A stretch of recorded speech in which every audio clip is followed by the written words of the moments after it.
So the interviews for Twilight Star Studios continue. We got another one here. Would you please introduce yourself first? Yeah, my name's Derron. They call me Dirt. Dirt? Derron Church. Yeah, I've heard a lot about you. Bill speaks highly. Bill has a lot of good to say. How did, now you're one of the 4 originators for Twilight Star Studios. How did this come about? How did it start? Well, basically, it started with, well, because Bill had a couple ideas for stories and stuff, and I told him I'd look at them, look them over, and because he needed an artist for him, and I chose one which was The Unnaturals, which will be coming out next year. And from there, it started basically from Champion City last year, and my brother, who's a member also of the studio, so, you know, he just got a new house and everything, and he had a spare room that he turned into a studio. And we was talking about, you know, forming a studio, and we should get together and draw, and then we talked about forming a studio, and then next thing you know, that's how the studio was pretty much formed. Yeah, yeah. I've talked to some of the newer creators who come on board with you, and the kind of the consistent theme is organization, family. Just really, you guys have seemed to, in a very short amount of time, build a community and a studio that's very tight-knit. And they all talk about how, you know, production happens, things are actually being created. How have you guys kind of organized this in such a fashion that it's been so successful in such a short amount of time for you? Well, because basically, you know, we're just more or less doing what we enjoy doing. Right. You know, as long as you enjoy doing it, you know, it comes easy. And you know, we had a bunch of old stories that we never really got out. You know, this would be our chance to do it. Sure. And you know, so we're just full of ideas and everything. So there's a lot of stuff we still have to do. Sure, sure. What kind of stories do you like to tell? I'm more or less old school. So basically, you know, superhero stuff, and I like doing horror stories. As far as, you know, like real life, like love stories, stuff like that, that's not my. No, you're more action adventure. Yeah. I like to have some fun with it. Yeah. Because you know, I think if it's fun to do, then you know you get into it more. Sure, sure. How many years have you been creating comics? Well, I've been doing it for years, but I've been what I consider retirement for about 20 years. I just now came out of retirement like last year when we formed the studio. So, were you actually producing stuff and putting stuff out before the retirement? Well, we were doing stuff, but we weren't really getting it published or anything like that. Sure. Printed and stuff. You know, it was just basically out of love, I guess you want to call it. Yeah. And hopefully, you know, I mean, we were just starting to learn to do stuff on the computer and everything else.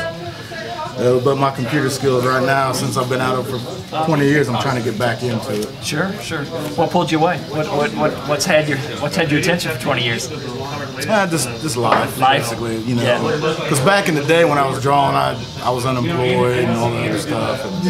And so now, you know, it's kind of like, you know, life kind of pulled me away, you know, and relationship and all this other stuff. But you know, now we're getting back into it. I got a wife that supports me and everything else. Oh, that's awesome. Yeah, you need that, man. Very cool. So, where do you see the future of the studio? Where do you want to see this go? Well, basically, I want to see it to where, you know, this will be our job to do this. You know, we can get rid of our day job, as you call it.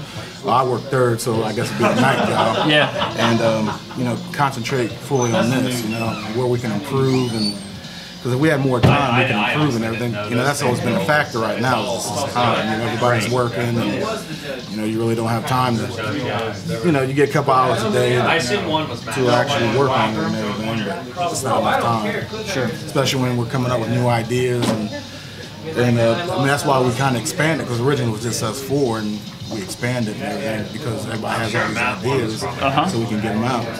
Cool, cool. What are you excited about that's coming out of the studio? What books have you kind of pumped? Well, right now we're still working on Tales from the Field. We got Tales from the Field 3 coming out in January. Yeah, that's the reprint of actually the first issue. Right. The wraparound cover on that first version. Yeah, beautiful. And so this is a reprint. It's got an extra. It's got a new story, and it's got Legacy 1 and 2 in it. So But yeah, continue working on this, and plus my brother and I have a project in the future called the Saga of the Neutron Gods that we've had for many years working on. You know, so this is our chance to bring it out. What's the story here? Oh, the one that I'm doing? Oh, it's the legacy story right here. Well, in this first issue, there's a matter of life and death. Bill Gladman wrote, and my brother, he drew it, and I inked it. Cool.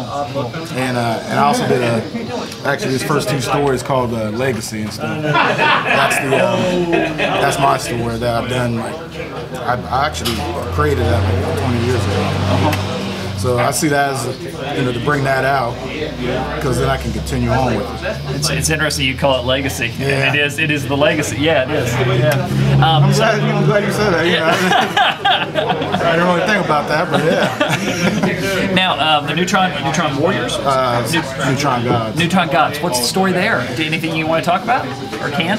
Yeah, I mean, basically it's about these suits made out of neutronium. And if you know, neutronium's the hardest. It's from like a neutron star. You know what they say?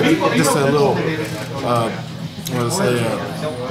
head of a pin can weigh tons because it's so dense. Right. But it's also the hardest substance known that we know of anyway in the universe and stuff. So these suits were made out of this, and basically makes us impervious to anything pretty much so far. And it's about the story about discovering the suits and where they come from, and we find out there's more celestial origins to the suit as we go later on down the line. Because you see this, I'm sorry. No, you please, you go. Yeah, this character right here is known as the Nectimidor, and he plays a major role in the story.